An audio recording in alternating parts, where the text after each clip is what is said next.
नमस्कार। आज हम बीएड प्रथम वर्ष थर्ड पेपर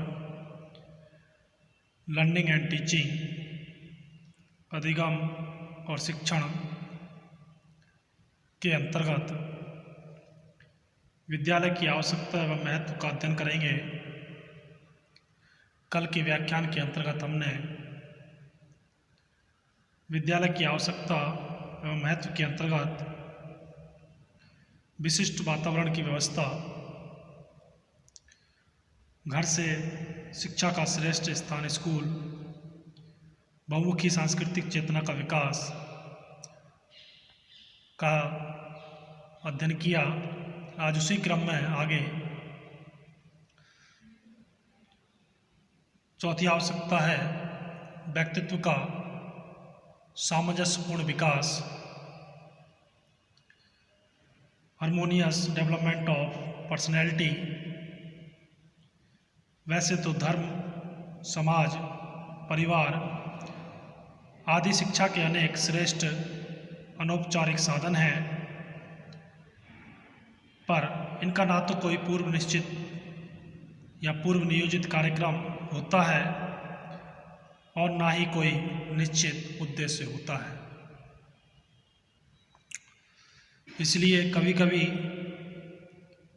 इनका बालक के व्यक्तित्व या पर्सनैलिटी पर अच्छा असर नहीं पड़ता।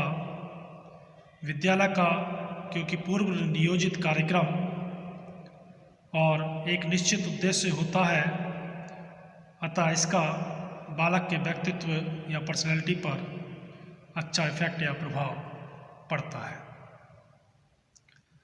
और उसके व्यक्तित्व का सामंजस्यपूर्ण विकास, हार्मोनियस डेवलपमेंट संभव हो पाता है। अगला महत्वपूर्ण आवश्यकता है घर व विश्व को जोड़ने वाली कड़ी, connecting link between the home and the world. परिवार को बालक का प्रथम पाठशाला कहा जाता है। परिवार में रहकर बालक प्रेम, त्याग, सेवा, सहानुभूति, निस्वार्थता आदि गुणों का हृदयंगम करता है, लेकिन तब उसके ये गुण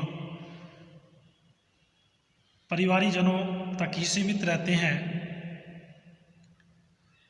जब बालक विद्यालय में आता है तो उसका संपर्क अनेक संप्रदायों और संस्कृतियों में पले बड़े बच्चों से होता है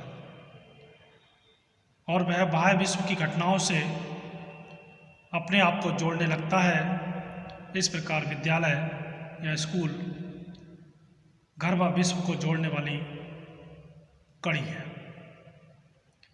विद्यालय बाह्य जीवन के बीच की अर्ध पारिवारिक कड़ी है जो बालक की उस समय प्रतीक्षा करता है जब वह अपने माता पिता की छत्र छाया को छोड़ता है।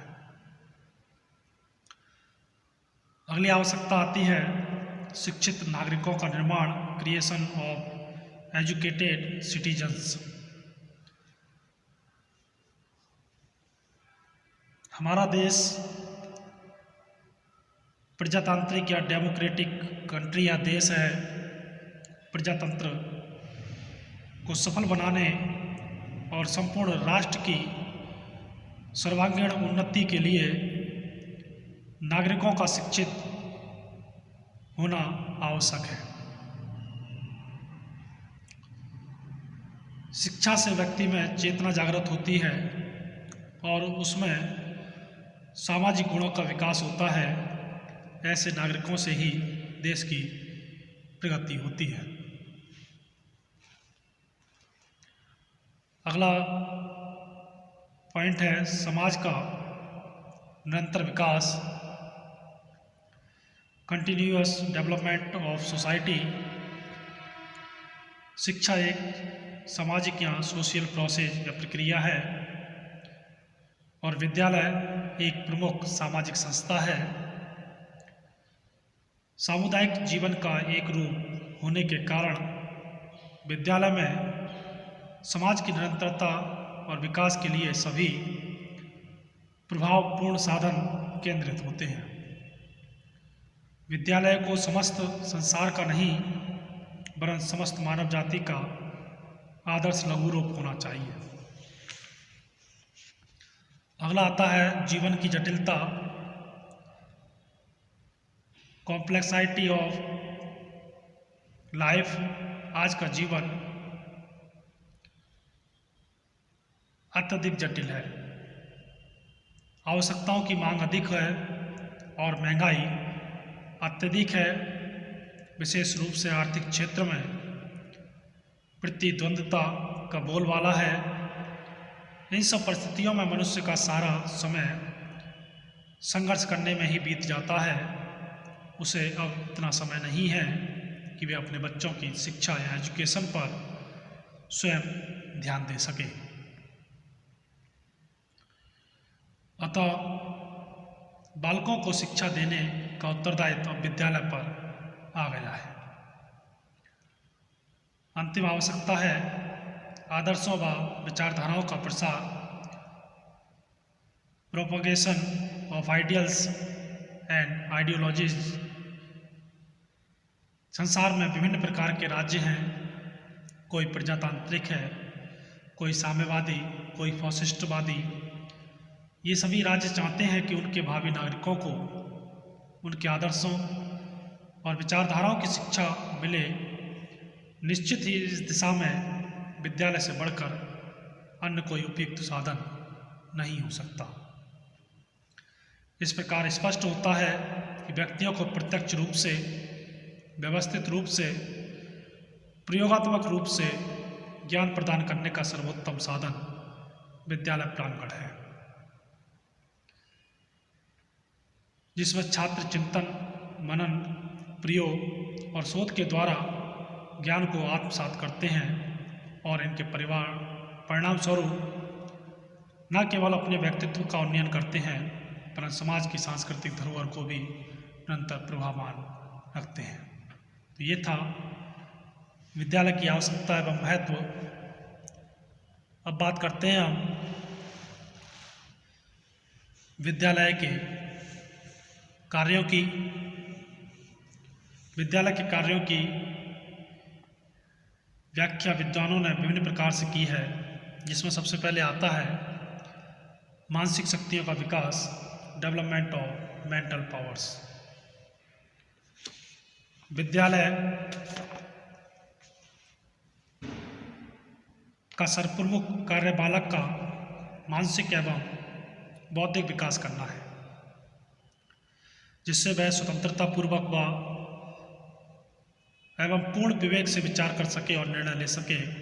विद्यालय बालक के समक्ष ऐसा वातावरण उत्पन्न करता है जिससे उसमें जिज्ञासा एवं उत्सुकता उत्पन्न हो जाती है और वह अपनी रुचि, योग्यता, रुझान और आवश्यकता के अनुसार विकसित होता रहता है। अगला है चारित्रिक विकास, कैरेक्टर डेवलपमेंट। विद्यालय का एक अत्यंत महत्वपूर्ण कार्य बालकों के चरित्र का विकास करना है। पहले बालकों के चरित्र के निर्माण का संपूर्ण दायित्व परिवार व चर्च या धर्म दोनों संस्थाओं पर निर्भर था, किंतु सामाजिक व्यवस्था अब इतनी जटिल हो गई है कि ये दोनों संस्थाएं इस उत्तरदायित्व को बखूबी पूर्ण नहीं कर सकती। ऐसी स्थिति में अब इस दायित्व का पूर्ण करने का कार्य विद्यालय को ही करना पड़ता है। अगला है सामाजिक भावना का विकास, डेवलपमेंट ऑफ सोशल फीलिंग। बालकों को विद्यालय में सामाजिक वातावरण मिलता है। यहाँ अन्य साथियों के बीच रहकर उनमें सामूहिकता की भावना का जन्म होता है, तो धीरे धीरे उसमें सामाजिक गुणों का विकास होता जाता है। स्वयं विद्यालय भी समाज द्वारा प्रभावित होते हैं और समाज के लिए वे एक उचित आदर्श उपस्थित करते हैं। इसीलिए डीवी ने विद्यालय को समाज का एक लघु रूप माना है। अगला है नागरिकता के गुणों का विकास, डेवलपमेंट ऑफ सिटीजनशिप वर्ट्यू। विद्यालय का एक प्रमुख कार्य यह है कि वे बालकों में नागरिकता के गुणों का विकास करें, जिससे वे भविष्य में देश के आदर्श नागरिक बन सकें। इस दृष्टि से विद्यालय बालकों को समाज में अपना स्थान समझने की, अपने कर्तव्य और अधिकार समझने की और उनका उचित प्रयोग कर सकने की शिक्षा प्रदान करते हैं। शारीरिक विकास, फिजिकल डेवलपमेंट, विद्यालय का एक महत्वपूर्ण कार्य यह भी है कि इसमें शिक्षा प्रदान करने वाले बालक अपने शारीरिक विकास व स्वास्थ्य के प्रति पूर्ण रूप से सजग हों। वस्तुतः मानव का मानसिक विकास शारीरिक विकास पर निर्भर करता है। सांस्कृतिक विकास, कल्चरल डेवलपमेंट, विद्यालय संस्कृति और सभ्यता की रक्षा करते हैं और उन्हें भावी पीढ़ी को प्रदान करते हैं। अतः विद्यालय को चाहिए कि वे न केवल संस्कृति की रक्षा करें वरन उसमें सुधार भी करें। अंतिम और लास्ट है व्यावसायिक व औद्योगिक शिक्षा, वोकेशनल एंड इंडस्ट्रियल एजुकेशन। आज व्यावसायिक और औद्योगिक शिक्षा का महत्व बढ़ गया है। माध्यमिक कक्षाओं के बाद विद्यालय ही बालकों को उनकी रुचि के व्यवसायों में प्रशिक्षित करते हैं। विभिन्न व्यवसायों व उद्योगों की शिक्षा आज देश के औद्योगिकरण के लिए भी अत्यंत आवश्यक हो गई है और इस कार्य को विद्यालय ही संपन्न कर सकते हैं। महात्मा गांधी ने भी व्यावसायिक शिक्षा पर बल दिया था। तो ये था विद्यालय की आवश्यकता और महत्व और विद्यालय कार्य, फंक्शंस ऑफ स्कूल। धन्यवाद।